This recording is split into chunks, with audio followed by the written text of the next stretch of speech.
The old shoebox fell from the top shelf of my mother's closet with a dull thud, spilling yellowed documents across the hardwood floor.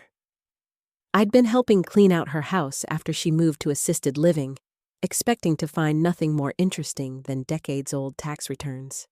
Instead, I found myself staring at a birth certificate with my name on it, dated 30 years ago, for a baby I was told had been stillborn. My hands trembled as I picked up the document. There it was in black ink. Baby girl Gibson, born alive, 6 pounds 3 ounces. The words blurred as tears filled my eyes. For 30 years, I'd mourned a daughter I believed had died during birth. I'd carried that grief through my entire adult life, through my marriage to David, through raising our son Michael. And now this. My name is Catherine Gibson. I'm 45 years old, and what I discovered in that shoebox would unravel everything I thought I knew about my family. The birth certificate wasn't the only document in that box. There were letters, medical records, and what appeared to be adoption paperwork, all signed by Dr. Margaret Henley, the same doctor who had delivered my baby and told me she hadn't survived. I called my husband David immediately, my voice shaking as I tried to explain what I'd found. David Gibson had been my rock for 15 years, always the calm, analytical one in our relationship. When he arrived at my mother's house 20 minutes later, I watched his face go pale as he examined the documents. That's when my best friend, Sarah Martinez, arrived. I'd called her right after David, needing someone who'd known me since college. Someone who remembered how devastated I'd been after losing the baby.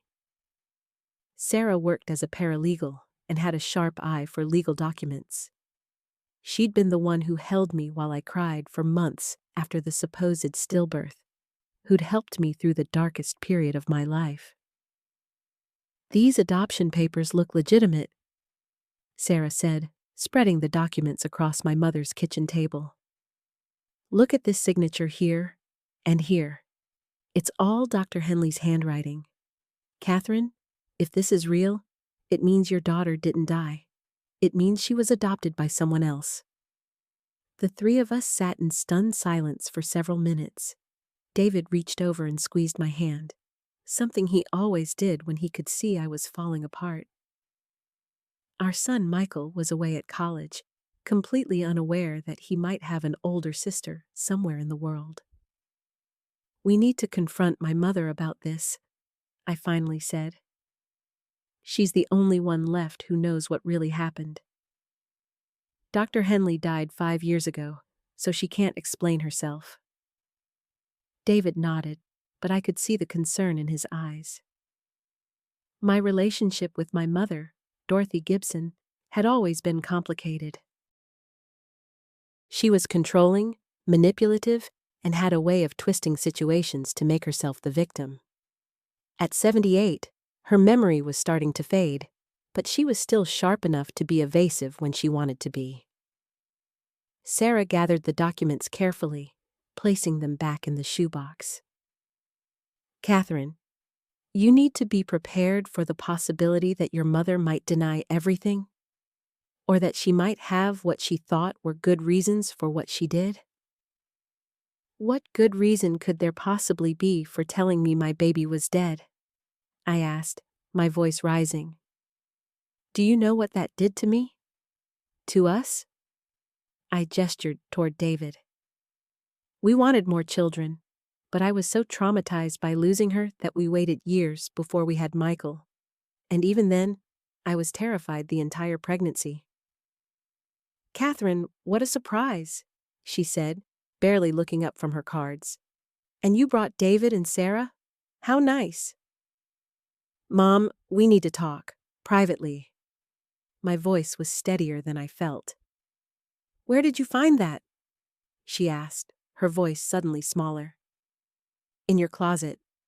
Mom, I need you to tell me the truth about my baby, about what really happened 30 years ago." My mother sat down heavily in her recliner, suddenly looking every one of her 78 years. David and Sarah flanked me on the small couch, their presence giving me strength. "I don't know what you think you found," Dorothy began, but her usual commanding tone was missing. Sarah leaned forward, pulling out the birth certificate. "Mrs. Gibson, this shows that Catherine's baby was born alive. These adoption papers have Dr. Henley's signature on them. We know the truth now. We just need to understand why." For the first time in my life, I watched my mother's composure completely crumble. She covered her face with her hands, and when she looked up, there were tears in her eyes. "You weren't ready," she whispered. "You were only 22, unmarried, with no job, no prospects. The baby deserved better than what you could give her." The room went silent except for the sound of my heart pounding in my ears. David's hand tightened on mine, and I could feel Sarah tense beside me. "So you decided for me?"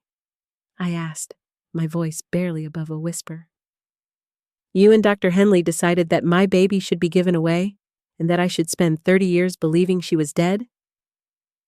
The adoptive family was perfect," my mother continued, as if that justified everything. "Wealthy, stable, couldn't have children of their own. Dr. Henley knew them personally. Your daughter had every advantage, a beautiful home, the best schools. That wasn't your choice to make." I stood up, my composure finally breaking. "She was my baby, Mom, mine. How could you do this to me? How could you watch me grieve for 30 years? David stood and put his arm around me, while Sarah continued studying the adoption papers. "Mrs. Gibson, do you know who adopted the baby? Do you have any way to contact them?" My mother nodded slowly. "Their name was Thompson, James and Linda Thompson. They lived in Riverside. That's all I know." But what I discovered next, one small detail, blew the whole thing open. "Thompson," I repeated, the name feeling foreign in my mouth. "James and Linda Thompson in Riverside." Sarah was still examining the papers, her brow furrowed in concentration. "These documents are more detailed than I initially thought. There's an address listed here, but it's from 1993. And Catherine, there's something else." My mother's face went pale. "Sarah, please don't." But Sarah was already reading. "It says, baby girl born 6:42 a.m., 8 pounds 3 ounces, healthy. Cried immediately.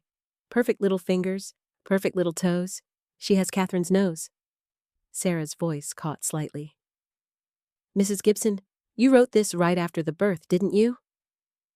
I felt my knees give out, and David caught me, guiding me back to the couch. My mother had been there. She had seen my daughter's first moments of life, had counted her fingers and toes, had noticed she inherited my nose. While I lay unconscious, believing my baby was dying, my mother was documenting the healthy child who was about to be taken from me forever. "You held her," I whispered. "You held my baby." Dorothy's tears were flowing freely now. "She was so beautiful, Catherine. So perfect." When the Thompsons came to the hospital later that day, Linda Thompson cried when she held her. She said it was the happiest day of her life. "And what about me?" The words came out harder than I intended. "What about the worst day of my life, thinking my child was dead? Did that matter to you at all?" David squeezed my shoulder. "Catherine, maybe we should take a break. This is a lot to process." But I couldn't stop. 30 years of grief was transforming into something else, something that burned in my chest. "No, David, I need to understand this. I need to understand how my own mother could watch me mourn a living child for 3 decades. My mother stood up abruptly and walked to her small kitchen window, her back to us. When she spoke, her voice was barely audible. "But to lie about her being dead?" Sarah interjected, her voice gentle but firm. "Mrs. Gibson, Surely you can see how cruel that was." "I thought it would be easier," my mother said helplessly. "I thought if Catherine believed the baby had died, she could grieve and move on, maybe find someone, have other children. I thought the truth would be harder to accept." I stood up slowly, my legs still shaky. "Easier for who, Mom? Easier for you, because you wouldn't have to watch me fight for my child? Easier for Dr. Henley, because there'd be no legal complications? Easier for the Thompsons, because they wouldn't have to worry about the birth mother changing her mind?" The silence stretched between us, heavy with 30 years of unspoken truth. David cleared his throat. "Dorothy, Catherine deserves to know if her daughter is still in contact with this family. Do you know anything about what happened after the adoption?" My mother shook her head. "Dr. Henley died 12 years ago. I never maintained contact with the Thompsons. I didn't want to know." She looked at me with something that might have been regret. I told myself that not knowing made it easier to live with what I'd done. Sarah folded the papers carefully and placed them back in the shoebox. "Catherine, if you want to try to find your daughter, these documents give us a starting point. The Thompson name, the address from 30 years ago, your daughter's birth date and weight. It's not much, but it's something." I looked at the 3 people in that small apartment, the 3 people who now shared the burden of this secret with me. David, steady and supportive as always. Sarah, practical and determined to help me navigate this impossible situation. And my mother, who had made a choice 3 decades ago that had shaped both our lives in ways I was only beginning to understand. "I don't even know her name," I said quietly. "My daughter has been alive for 30 years, and I don't even know what her parents named her." My mother's voice was small when she answered. "Her birth certificate was amended after the adoption was finalized. I never saw the new one." "What if she doesn't want to be found?" I asked, voicing the fear that was growing in my chest.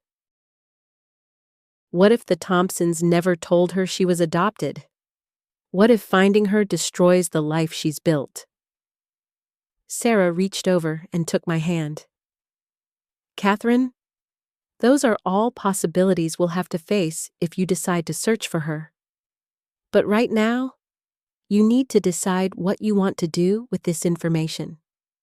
You can choose to leave the past where it is, or you can choose to try to find her. Either way, it's your choice this time." I looked at my mother, this woman who had robbed me of that choice 30 years ago. "Did you ever wonder what I would have decided if you'd given me the option? Did you ever think that maybe, just maybe, I would have chosen to keep my baby and figure out how to make it work?" Dorothy's voice broke when she answered. "Every day, Catherine. I've wondered every single day for 30 years.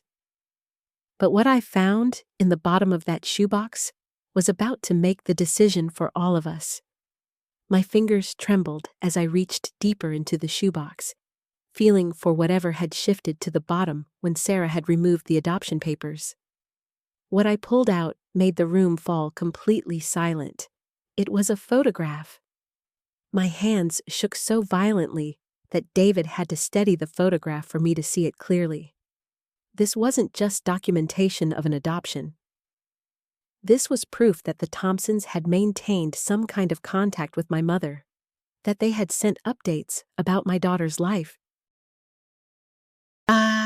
There's more," my mother whispered, and I could see the weight of 30 years of secrets pressing down on her shoulders as she hunched forward in her chair. Sarah moved closer, looking over my shoulder at the photographs spread across my lap. "Catherine, your mother didn't just arrange an adoption. She stayed connected to your daughter's life, at least for a while." I looked up at Dorothy, and the emotions warring in my chest were almost too much to bear. Relief that my daughter had been real, alive, growing up somewhere. Rage that my mother had hidden this from me. Confusion about why the updates had stopped when Emma appeared to be around 12 or 13. How many years did they send pictures? I asked, my voice barely above a whisper. My mother's answer came slowly, each word seeming to cost her something. Until Emma was 14. Then they stopped. I never knew why. David sat down heavily in the chair beside me, running his hands through his hair. This changes everything, doesn't it? Before, we were looking for a needle in a haystack. Now we have a name, faces, years of her childhood. I studied the photographs again, trying to see myself in this little girl who had lived and breathed and smiled for cameras while I was mourning her death. Emma Thompson. My daughter had been Emma Thompson, at least until she was 14. What if something happened to her? The fear escaped before I could stop it. What if that's why the pictures stopped coming? What if she got sick? Or there was an accident? Or... But I could see in Sarah's eyes that she was thinking the same dark thoughts I was. Why else would updates about a child just stop? My mother spoke up from her corner, her voice thin and strained. I wrote to them once, after the pictures stopped coming. I sent it to the same address, but it came back marked, "Return to sender. No forwarding address." You tried to find them? I asked, surprised by this revelation. I was worried about Emma too, she admitted. I know you think I'm heartless, Catherine, but I cared about what happened to that little girl. I may have made the wrong choice, but I never stopped caring. I looked at the photograph of 12-year-old Emma again, this serious-faced girl who would be 30 now if she was still alive. If she was still alive. The thought made my chest tight with anxiety. I need to find her, I said suddenly, the decision crystallizing as I spoke the words. I need to know what happened to Emma Thompson, and I need to know if she's okay. David reached over and squeezed my hand. Then we'll find her. We'll figure out how to track down the Thompsons, or find out what happened to them. Sarah was already thinking practically, the way she always did when faced with a problem to solve. We can start with public records, property deeds, marriage licenses. The name Emma Thompson gives us something to search for. If she got married, her name might have changed, but there should be records. My mother was watching me with an expression I couldn't quite read. Catherine, I need you to understand something before you start looking for her. If you find Emma, if she's alive and well, you'll have to tell her that her birth mother spent 30 years thinking she was dead. You'll have to explain why I did what I did, and she might not forgive any of us for that. But as I looked at those 4 school pictures again, at the face that carried echoes of my own features, I knew I couldn't stop now. Not when I finally knew her name. Not when I finally had proof that somewhere in the world, Emma had been real. The question was whether she still was. That's when Sarah pulled out her phone and showed me what she'd found with a simple internet search. And everything I thought I knew about finding my daughter changed completely. I searched Emma Thompson and filtered by age and location, Sarah said, her voice careful and measured. There are hundreds of them, but this one... Catherine, look at her profile picture. I took the phone with trembling hands, and the world seemed to tilt sideways. Staring back at me was a woman around 30 with dark hair and eyes that were unmistakably familiar. Not just because they resembled mine, but because I could see the 12-year-old from the school photo in her face. Oh my God, I whispered. That's her. That's really her. My mother had gone very still in her chair. Let me see, she said quietly. I turned the phone toward her, watching as her face crumpled with recognition and something that might have been relief. That's Emma, she confirmed, her voice barely audible. She's alive. She's really alive. Sarah took the phone back and started scrolling through the profile. Her name is Emma Thompson Martinez now. She's married, lives in Oregon, works as a pediatric nurse. And Catherine? She paused, looking up at me with an expression I couldn't read. She has 2 children. You're a grandmother. What else can you see? I asked, my voice coming out hoarse. I felt tears starting again, but this time they were different. Not just grief and anger, but something more complicated. Joy mixed with profound loss. Relief tangled up with guilt.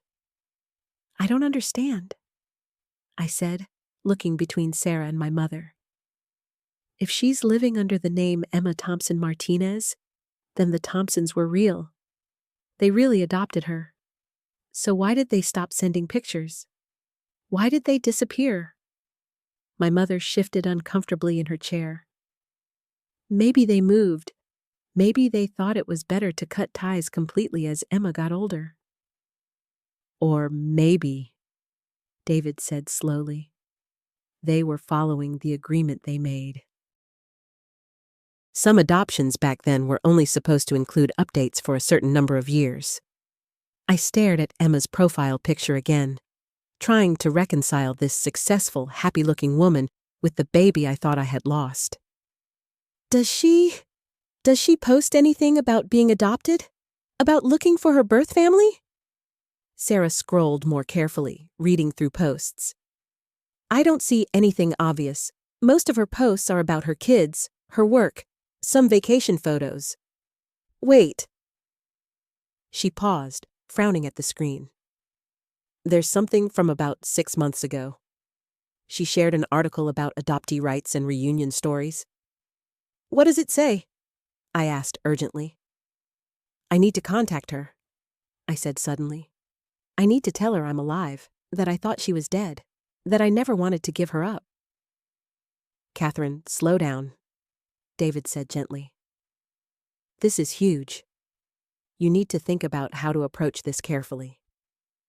My mother spoke up from her corner, her voice stronger now. He's right. You can't just message her on Facebook saying, "Hi, I'm the mother who thought you were dead." She has a life, a family. This could shatter everything she believes about her past. But I can't just sit here knowing she's alive and not reach out, I protested. I've lost 30 years already. I don't want to lose any more time. Sarah was still looking at the phone, scrolling through more of Emma's posts. Catherine, there's something else. She posted about her job at the children's hospital, and she mentions why she became a pediatric nurse. She paused, meeting my eyes. She wrote that she was inspired by the nurses who cared for her when she was born premature, and that she wanted to help other babies who came into the world fighting for their lives. The irony wasn't lost on any of us. My daughter, who I was told had died, had dedicated her career to keeping other babies alive. She knows she was premature, I said slowly. The Thompsons must have told her the truth about her birth circumstances, at least partially. Which means, my mother said quietly, they might have told her other things too. About why she was placed for adoption. About her birth family. I looked around the room at the 3 people who had been with me through this devastating discovery. David, who had supported me through decades of grief. Sarah, who had helped me uncover the truth. And my mother, who had made the decision that changed all our lives. I have to try to contact her, I said finally.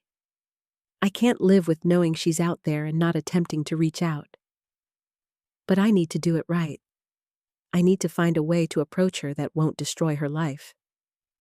I could write a letter, I suggested. Something she could read when she's ready, that explains everything from the beginning. The room went quiet as the implications of what she was saying sank in. If Emma was alive and well all this time, then multiple people had been involved in making me believe she was dead. The question was why? And as I stared at my daughter's smiling face on the phone screen, I realized that contacting Emma might not just be about reunion. It might be about uncovering a conspiracy that had stolen 30 years from both of us. Sarah, I said slowly, before I reach out to Emma, I think we need to find out exactly what happened 30 years ago. Because if someone went to this much trouble to keep us apart, they might not want us to find each other now. David had been quiet through most of our discussion, but now he spoke up. Catherine, I keep thinking about that day at the hospital. Do you remember how quickly they took her away? And how they wouldn't let you see her afterward? I closed my eyes, forcing myself to remember details I had buried for 3 decades. Dr. Morrison said it would be too traumatic, that it was better for me to remember her alive. The words tasted bitter now. But I insisted. I begged to hold her one more time. And what did he say? My mother asked gently. He said the funeral home had already taken her, that there had been some miscommunication about timing. I opened my eyes, meeting David's concerned gaze. But David, you were there. Don't you remember how strange that felt? David nodded slowly. I was so focused on taking care of you, on getting you through the grief, that I didn't question it at the time. But yes, it was unusual. Most hospitals give families time to say goodbye. Sarah pulled out her phone and began typing notes. So, we have Dr. Morrison, the hospital administration, and whoever handled the supposed funeral arrangements. Plus, whoever created the adoption paperwork for the Thompsons. She looked up. This involved multiple people across different institutions. My mother shifted uncomfortably in her seat. There's something else I need to tell you, about why I made the decision I did. She paused, seeming to gather courage. I wasn't just worried about you being a single mother. There were financial considerations too. What do you mean? I asked. The medical bills from Emma's premature birth were enormous. The NICU stay, the specialists, all of it. You had no insurance that would cover everything, and I knew you'd spend the rest of your life in debt trying to pay for her care. My mother's voice grew quieter. When Dr. Morrison suggested there might be another option, I thought it could solve everything. David sat forward. Dr. Morrison suggested adoption? Not directly, but he mentioned that there were families who specifically wanted to adopt premature babies. Families with the resources to handle ongoing medical needs. My mother looked at me with tears in her eyes. He said Emma would have the best possible life, and you could start over without the crushing debt. The pieces were starting to form a clearer picture, but it was an ugly one. So, Dr. Morrison was definitely involved in arranging this. But the question is whether he was helping facilitate a legitimate adoption or if he was running some kind of scheme. Sarah continued typing. We need to find out if Dr. Morrison is still alive, still practicing. And we need to see if there are records of other similar cases from that time period. But carefully, David added. If this was illegal, and if the people involved are still around, approaching this the wrong way could cause problems for Emma too. The thought of putting my daughter in danger made my stomach clench. What if the Thompsons don't know? What if they were told I was dead too, or that I had abandoned her? That's possible, my mother said. If someone was orchestrating this, they might have lied to everyone involved to keep the truth from coming out. I stood up and began pacing around the living room. The weight of 30 years of deception was crushing, but underneath it was something else. Anger. Someone had stolen my daughter from me and made me believe she was dead. Someone had profited from my grief and Emma's vulnerability. I want to know the truth, I said firmly. All of it. Before I contact Emma, I need to understand exactly what happened and who was responsible. She deserves to know the whole story, not just pieces of it. Sarah nodded. I can help you research this. We'll start with public records, see what we can find about Dr. Morrison and the hospital's practices during that time period. My mother stood up, looking older and more fragile than I'd ever seen her. Catherine, I know I can never undo what I did, but I want to help you find the truth now, whatever it takes. As I looked around at the three people who had been with me through this revelation, I felt a strange mix of determination and fear.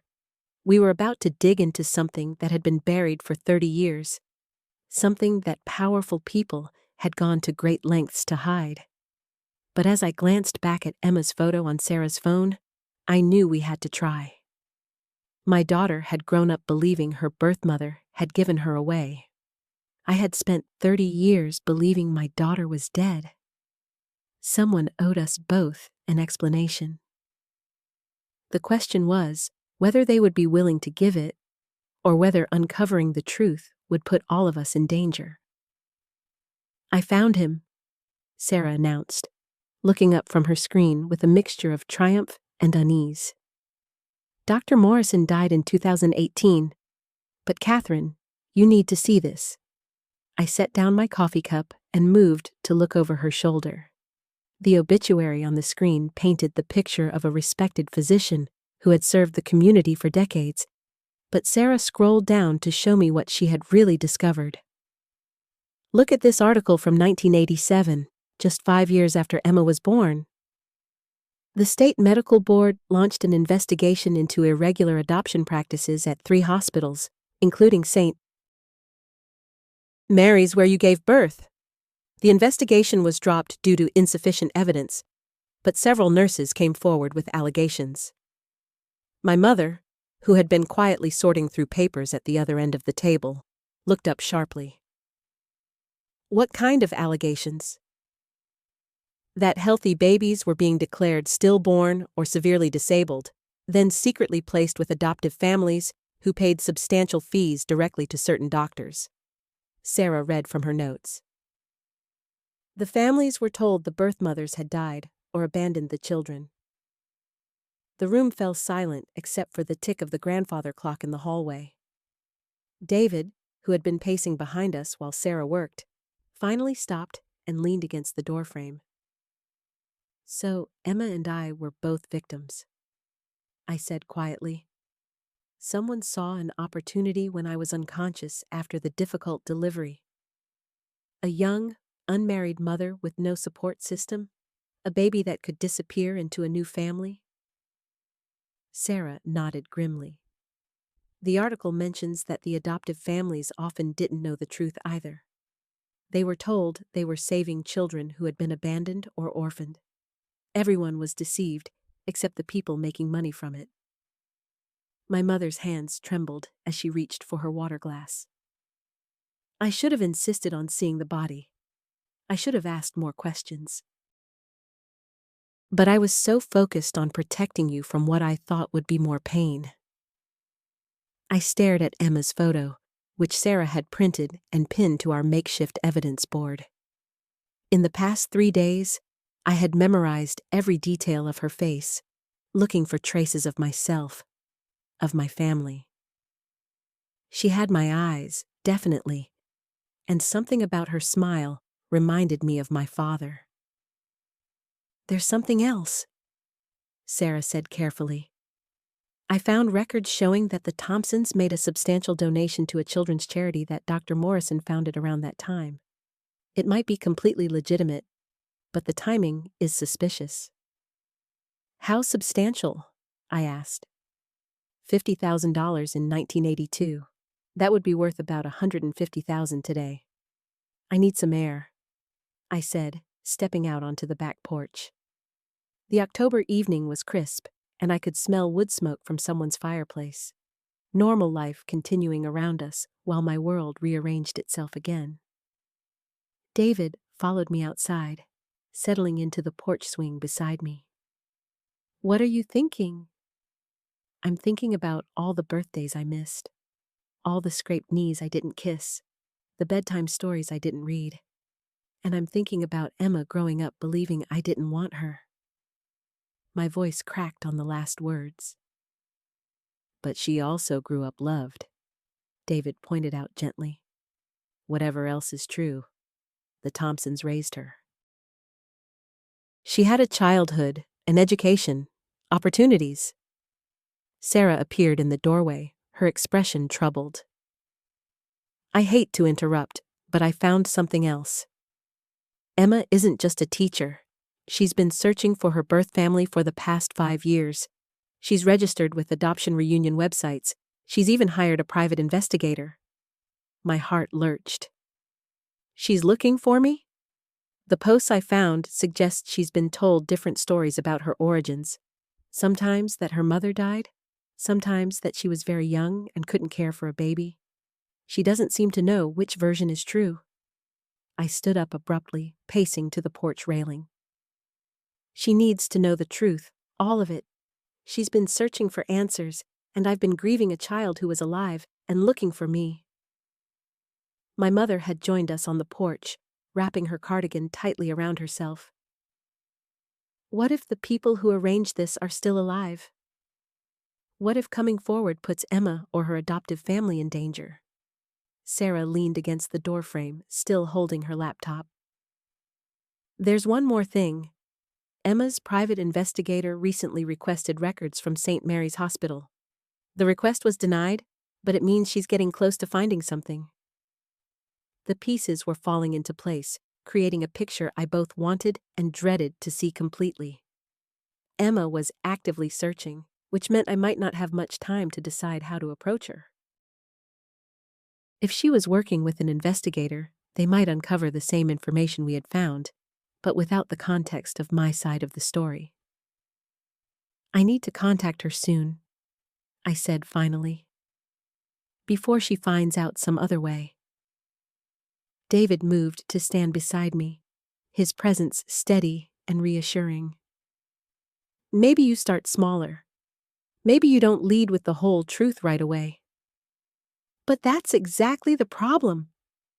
I turned to face him, frustration bubbling up. Someone else already decided to start smaller, to bend the truth, to protect people from difficult realities. Look where that got us. My mother had settled into the porch swing, the chains creaking softly under her weight. Margaret, sweetheart, I understand your urgency, but David has a point. This young woman has lived her entire life with one version of reality. Having that shattered all at once might be more harmful than helpful. I shook my head, pacing the length of the porch. Every minute we spend researching and planning is another minute she's out there searching, wondering, maybe even suffering. What if she's been told her birth mother abandoned her?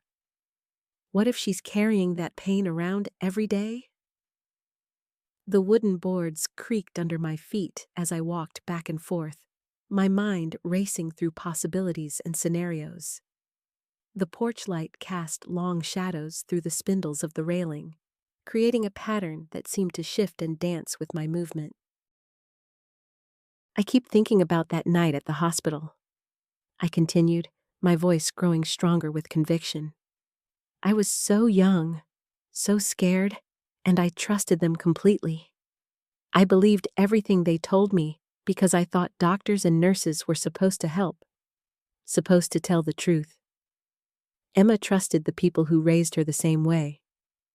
But what if they lied to her too? David caught my arm gently as I passed by him again. What if they didn't? What if they were told the same story you were? They might be victims in this too. The possibility stopped me cold. I hadn't considered that the adoptive parents might have been deceived as well. You think they believed I was dead? It's possible, Sarah said softly. If this was an organized effort, if someone was profiting from these arrangements, they would have needed believable stories for both sides.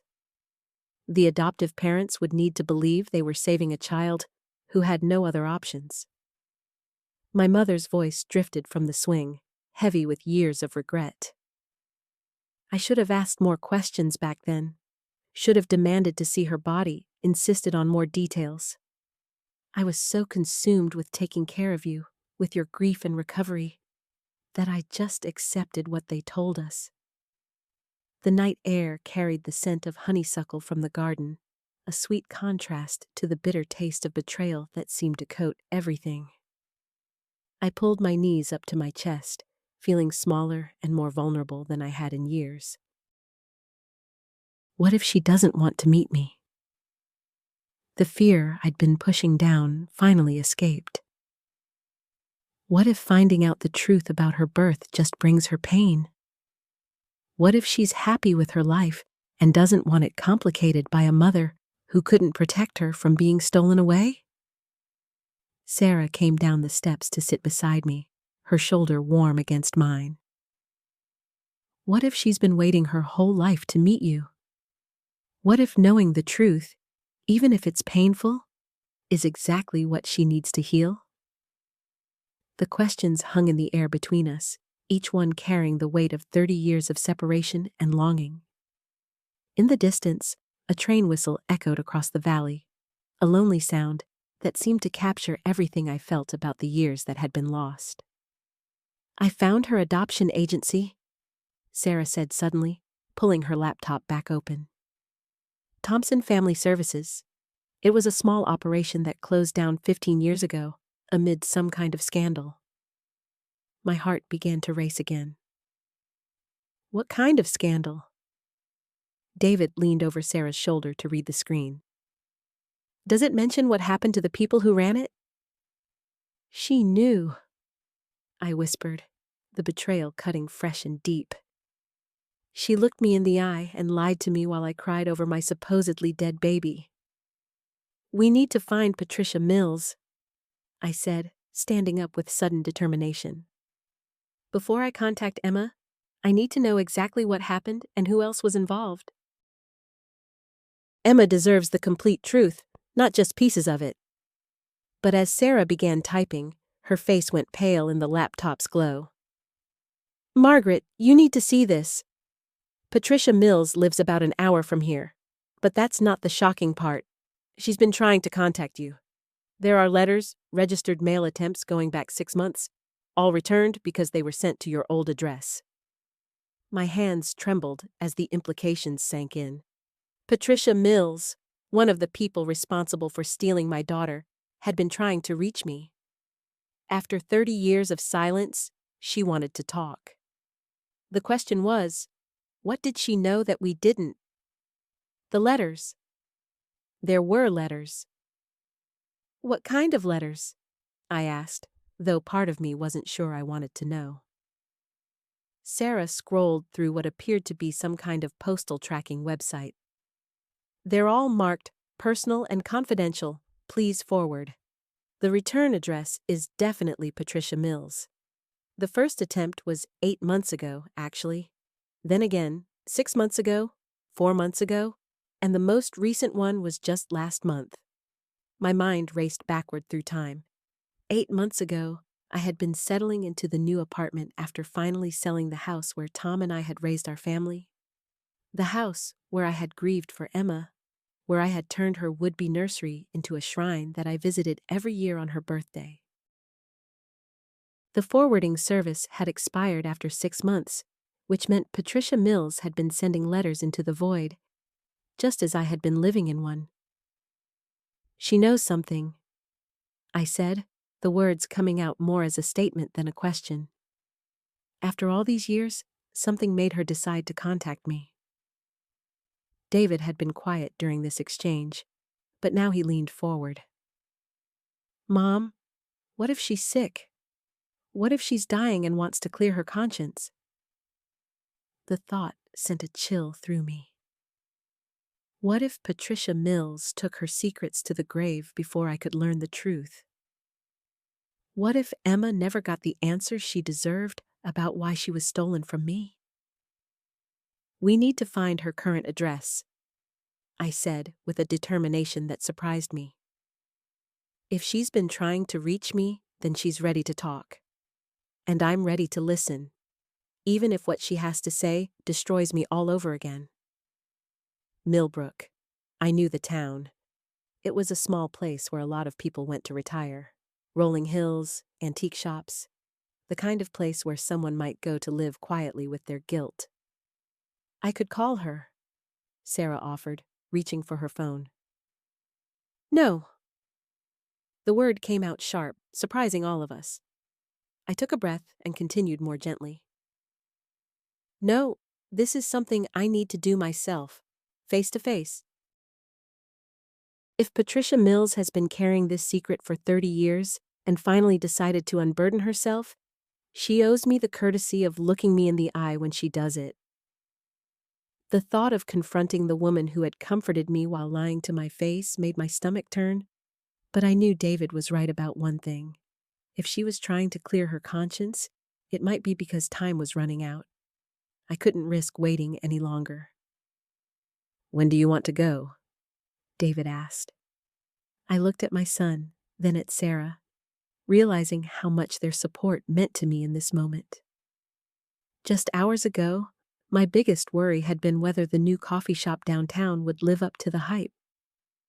Now I was preparing to confront someone who had been complicit in stealing my daughter. Tomorrow morning, I decided, I need tonight to prepare myself for what she might tell me, and I need to figure out what questions to ask because I might only get one chance to get answers. Sarah closed her laptop and reached over to squeeze my hand. Whatever she tells you, we'll figure out what to do next. You're not facing this alone anymore. As we sat there in the gathering darkness, I thought about Emma, the daughter I had mourned, who had been living and breathing and growing up somewhere else all this time. Tomorrow, I might finally learn why she had been taken from me. But I couldn't shake the feeling that Patricia Mills had been trying to reach me for a reason that went beyond simple guilt. Something told me that her letters contained more than just a confession. Something told me they contained a warning. That night, I barely slept. Every time I closed my eyes, I saw Patricia's kind face from 30 years ago, the way she had held my hand and spoken so gently about letting go. The memory now felt contaminated, twisted into something sinister. Had she practiced those words? Had she known, even as she comforted me, that my daughter was being handed over to strangers? I found myself in the kitchen at 5 a.m, staring out the window at the pre-dawn darkness. The coffee maker gurgled to life, filling the silence with something familiar and normal. Couldn't sleep either? I turned to find David in the doorway, his hair sticking up at odd angles, wearing the same clothes from yesterday. Did you sleep at all? I asked. A few hours on the couch, kept thinking about what you said, about Patricia trying to warn you about something. He poured himself coffee and leaned against the counter. What if she's not the only one involved? What if there were others, and someone doesn't want the truth coming out? The thought had been lurking in the back of my mind, too. You think that's why she couldn't reach me directly? Why she had to go through the adoption registry? Maybe, or maybe she's just old and scared and doesn't know how else to make contact. David rubbed his eyes. I keep going back and forth. Part of me wants to protect you from whatever she might say. The other part knows you'll never have peace until you hear it. Sarah appeared in the kitchen doorway, already dressed and alert despite the early hour. I've been thinking about the logistics of today. Millbrook is small enough that we should be able to find her easily, but what's your plan? Do you just knock on her door? I don't know, I admitted. I've never confronted someone who helped steal my child before. Is there etiquette for that? Maybe we start by just watching the house, David suggested. Get a sense of whether she's alone, whether she seems, I don't know, approachable. The idea made my hands shake slightly. What if she denies everything? What if she claims she doesn't know what I'm talking about? Then we'll know she's lying, Sarah said simply. But her letters suggest she's ready to tell the truth. People don't usually try to unburden themselves just to lie again. My phone buzzed on the counter, and for a wild moment, I wondered if it could be Patricia, somehow knowing we were planning to come. But it was just a spam text about car warranties. I should call work, I said, suddenly remembering the mundane reality of having a job. Tell them I won't be in today. Already handled, David said. I called your boss last night and told him there was a family emergency. He said to take whatever time you need. I looked at my son, this man who had grown up without his sister, who was now helping me find her. Thank you for all of this. You didn't have to get involved. Yes, I did, he said firmly. Emma is my sister. Even if I never knew her, she's still family, and what happened to you happened to our whole family. Sarah checked her watch. If we leave by 8, we'll be in Millbrook by 9. That's a reasonable time to make an unannounced visit. An unannounced visit to discuss a 30-year-old conspiracy, I said with a bitter laugh. God, listen to us. Yesterday, I was a normal person with normal problems. You're still normal, David said. You're just normal with more information than you had before. I finished my coffee and went to shower, trying to decide what one wears to confront their past. Something that said I was strong but not aggressive? Something that reminded Patricia Mills of the young mother she had helped deceive? In the end, I chose simple black pants and a blue sweater, the kind of outfit I might wear to a difficult but necessary meeting, which, I supposed, was exactly what this was. What if she's moved? I asked as we passed the sign welcoming us to Millbrook. What if the address Sarah found is old? Then we'll find her new one, Sarah said from the back seat. People leave trails, especially in small towns. Millbrook was exactly as I remembered it. Tree-lined streets, well-maintained older homes, the kind of place where neighbors still knew each other. David pulled over to check his phone's GPS. Elm Street should be just ahead, he said. My heart started pounding as we turned onto Elm Street. The houses here were modest, but well kept, with neat lawns and flower gardens preparing for winter. Number 47 was a small white colonial with blue shutters and a front porch that held 2 rocking chairs. That's it, Sarah said unnecessarily. We sat in the car for a moment, engine running, all of us staring at the house. There was a car in the driveway, suggesting someone was home. Smoke drifted from the chimney. She's there, I whispered. Are you ready? David asked. I wasn't. I might never be ready to hear what Patricia Mills had to say, but I was tired of not knowing, tired of living with questions that had haunted me for 30 years. Let's go, I said. We walked up the front path together, my legs feeling unsteady. The front door was painted a cheerful yellow, with a small wreath of autumn leaves hanging on it. Everything about the house spoke of someone trying to live peacefully. I raised my hand to knock, then hesitated. Once I knocked on this door, there would be no going back. Whatever Patricia told me would become part of my truth forever. Mom, David said softly. You can do this. I knocked 3 times, firm and clear. Footsteps approached from inside, slow and careful. The door opened, and I found myself face to face with Patricia Mills. Margaret, she said, and her voice was exactly as I remembered it. I've been hoping you would come. You know why I'm here? I managed to say, my voice barely steady.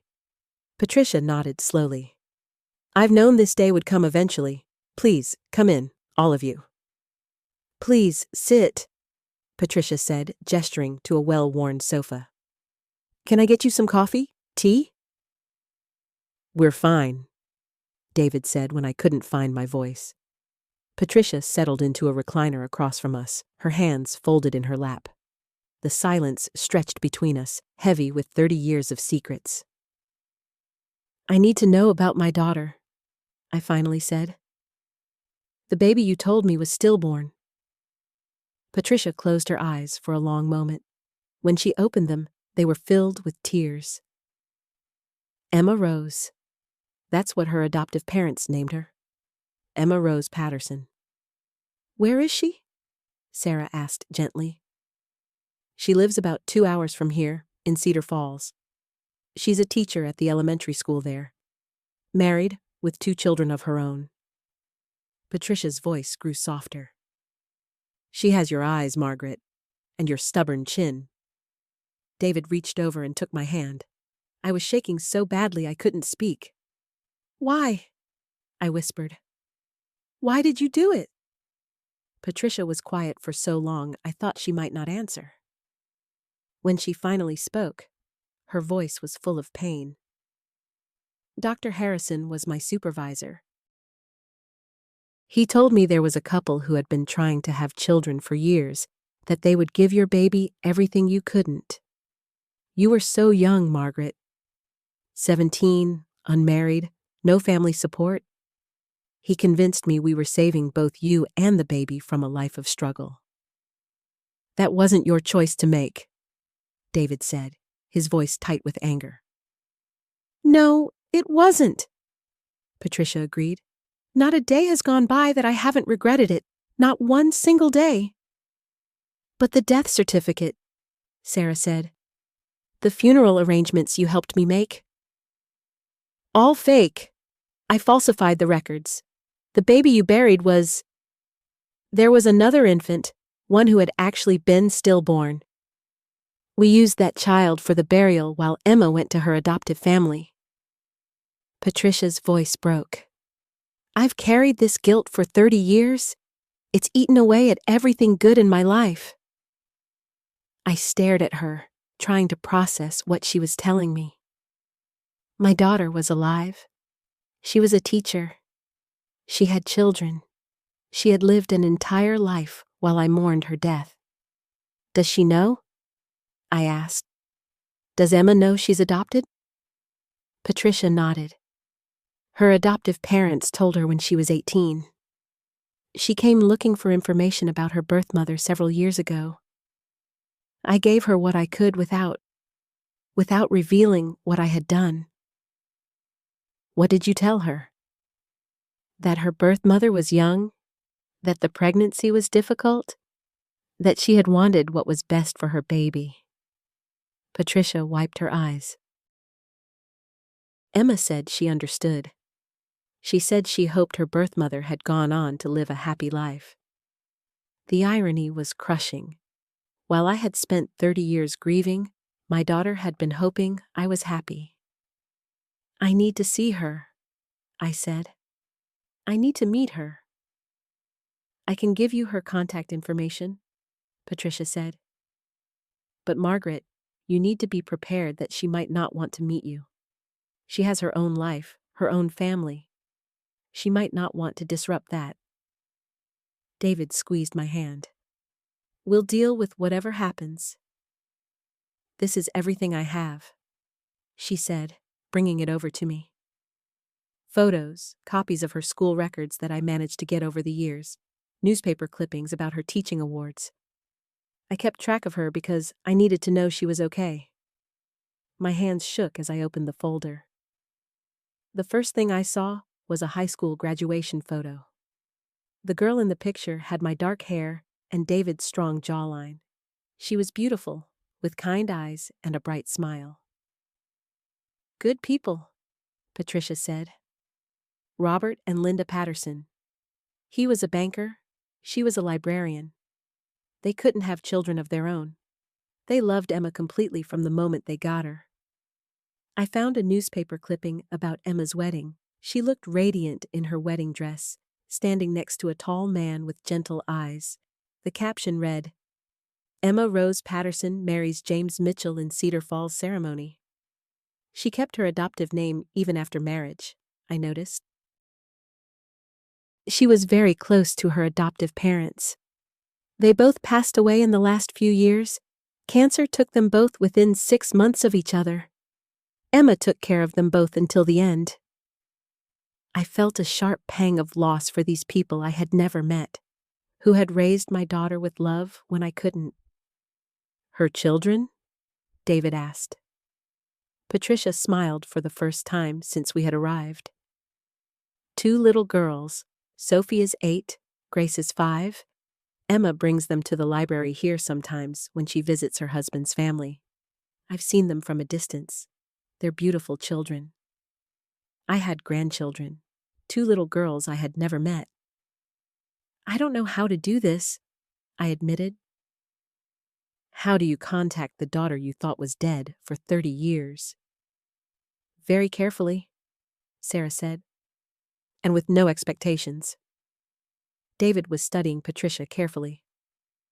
What happens to you now, when Emma finds out what really happened? Patricia's face crumpled. I suppose I'll face whatever consequences come. I've been living with this secret for so long, part of me is relieved it's finally coming out. I know Emma will hate me. I know she'll never forgive me for the years you lost together. She might surprise you, I said, though I wasn't sure I believed it myself. If she's as kind as she looks in these photos, she might understand that you were young too, that you were following orders. I was 24, Margaret, old enough to know right from wrong, old enough to stand up to Dr. Harrison. Patricia shook her head. I chose the easy path, and both you and Emma paid the price. We sat in silence for a while, the weight of 30 years of deception settling over us. Finally, I closed the folder and looked at Patricia. I'm going to contact her. I'm going to tell her the truth about everything. Patricia nodded. I understand.